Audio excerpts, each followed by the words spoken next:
Ever wondered why we make the financial decisions we do? Why we sometimes splurge on that latest gadget or save diligently for a rainy day? Why we invest in stocks we barely understand or hesitate to part with money on things we need? These are questions that intrigue every one of us in our day-to-day lives. Welcome to ProsperFin TV, where we explore these questions and much more. From the comfort of your living room, we delve into the fascinating world of behavioral economics, a field of study that uncovers the mysteries behind our financial habits. It's an area that combines psychology and economics, and helps us understand why we make certain financial decisions. Today, we're going to delve deeper into this subject, diving beneath the surface of our spending habits, our savings patterns, and our investment decisions. We'll explore how our emotions, our biases, and our mental shortcuts shape our financial behavior. We'll discuss topics such as loss aversion, mental accounting, and the endowment effect, among others. We'll take a look at real-life case studies, discuss groundbreaking research, and hear from leading experts in the field. We'll share tips and tools that can help you make better financial decisions. We'll debunk common myths, challenge conventional wisdom, and break down complex concepts into simple, understandable terms. Join us as we explore fascinating topics like why we're more likely to spend money on credit than cash, why we sometimes overvalue what we own, and why we often underestimate the compound interest. We'll dive into these topics and unravel the human psyche's complex relationship with money. Our aim is to make behavioral economics accessible and relatable, to help you understand how your mind and money intersect and affect each other. Whether you're a seasoned investor, a financial novice, or someone simply curious about the financial world, there's something for everyone here at ProsperFin TV. So sit back, relax, and prepare to have your mind open to fascinating insights. We promise it will be a journey worth taking, one that may even transform the way you look at and handle your finances. Hello, and welcome back to ProsperFin TV. I'm your host, George Asigo, and today we're delving into the intriguing realm of behavioral economics, so grab a seat and let's unravel the mysteries behind our financial decisions. Behavioral economics is a blend of psychology and economics, focusing on how our emotions, biases, and cognitive processes influence the way we make decisions. It occupies such a unique, fascinating space in the world of academic disciplines. It is a cross-pollination of two very significant branches of social science, and it brings forth a fresh perspective on how we perceive and react to economic situations. To delve into its essence, one must fathom that our thought processes aren't always rational or logical.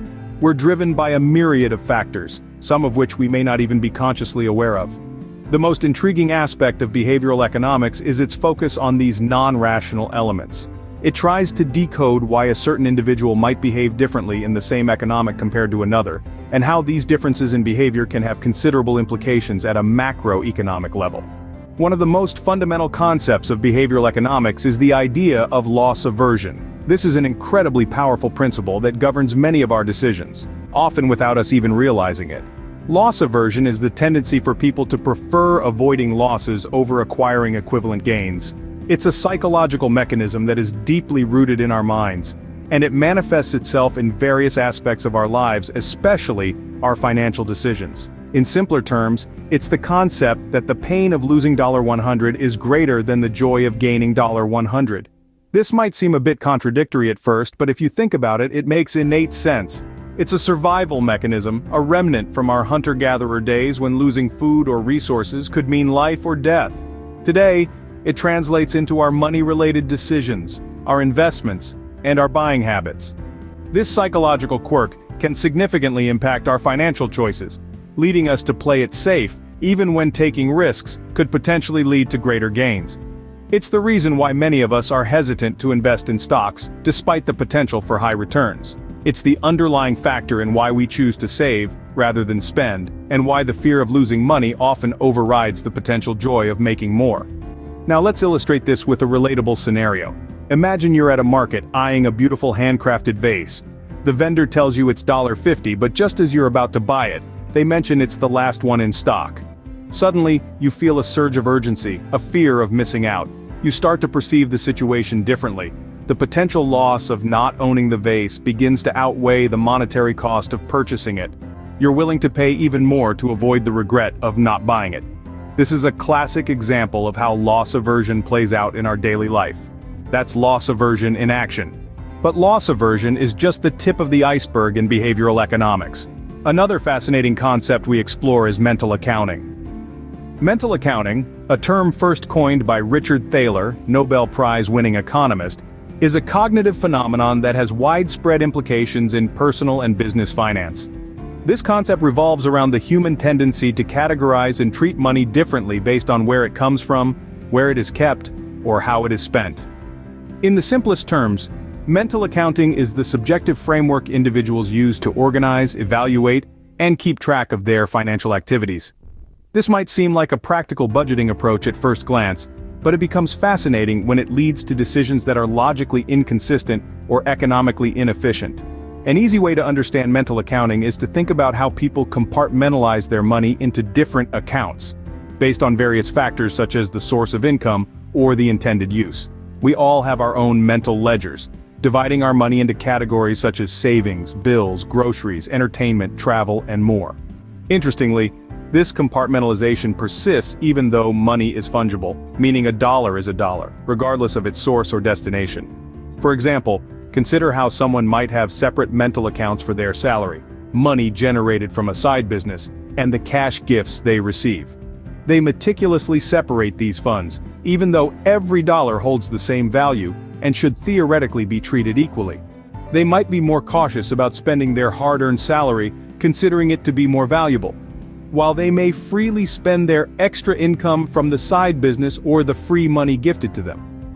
Now, let's bring this concept to life with an example most of us can relate to. Imagine you receive a $100 gift card to your favorite store. Overjoyed, you rush to spend it on a new outfit or a gadget you've been eyeing, reasoning that it's free money, a financial windfall that you're entitled to enjoy. This perception definitely changes the way you spend that money. But what if, instead of a gift card, you received a $100 cash bonus at work? The chances are high that you might treat this newfound money differently. You may be more inclined to save it or put it towards something practical, like paying off a debt or investing it for future returns. You might even treat it as hard-earned money that should not be frivolously spent, despite it being the exact same amount as the free money from the gift card. This differential treatment of money, merely because of its origin, encapsulates the essence of mental accounting. That's mental accounting at play. As you can see, behavioral economics offers valuable insights into our financial behavior, helping us understand why we make the choices we do. Let's dive deeper into this intriguing field. Behavioral economics, a subfield of economics that explores the psychological factors influencing human decision-making processes, particularly concerning finances, proves to be a game-changer in the realm of personal finance. It bridges the gap between economics and psychology, offering an enriched understanding of how we handle our money and make financial decisions. Consider the concept of loss aversion. This psychological principle explains why the fear of loss has a more significant impact on our decisions than the potential gains. We tend to avoid risk, even when the potential reward is much greater. This fear can influence our investment decisions, retirement planning, and even everyday purchases. By understanding loss aversion, we can work towards making more balanced and informed financial choices. Another important concept is mental accounting. This refers to how we mentally categorize and treat money differently based on its source and intended use. For instance, we might be more willing to splurge with a tax refund, seeing it as a windfall compared to our hard-earned salary. This tendency can lead to irrational spending habits that are not aligned with our long-term financial goals. Behavioral economics also sheds light on the status quo bias, where we prefer to maintain the current state of affairs rather than change. This can lead to inertia in financial decision-making, like sticking to the same investment portfolio despite better options being available. Furthermore, behavioral economics can provide explanations for the anchoring effect, where we heavily rely on the first piece of information we receive when making decisions. In finance, it might mean basing investment decisions on the initial price of a stock, rather than its current value or future potential. These are just a few examples of the invaluable concepts that behavioral economics brings to the table.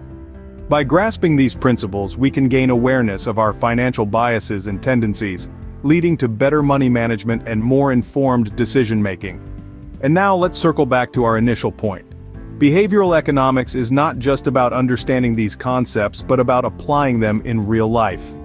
By leveraging these principles, we can make more informed, rational, and beneficial financial decisions that align with our long-term goals and aspirations. And that's a wrap for today's episode. I hope you found it as enlightening as I did. If you enjoyed this video, don't forget to like, comment, and share it with your friends. Remember to subscribe to ProsperFin TV and hit that notification bell for more fascinating insights.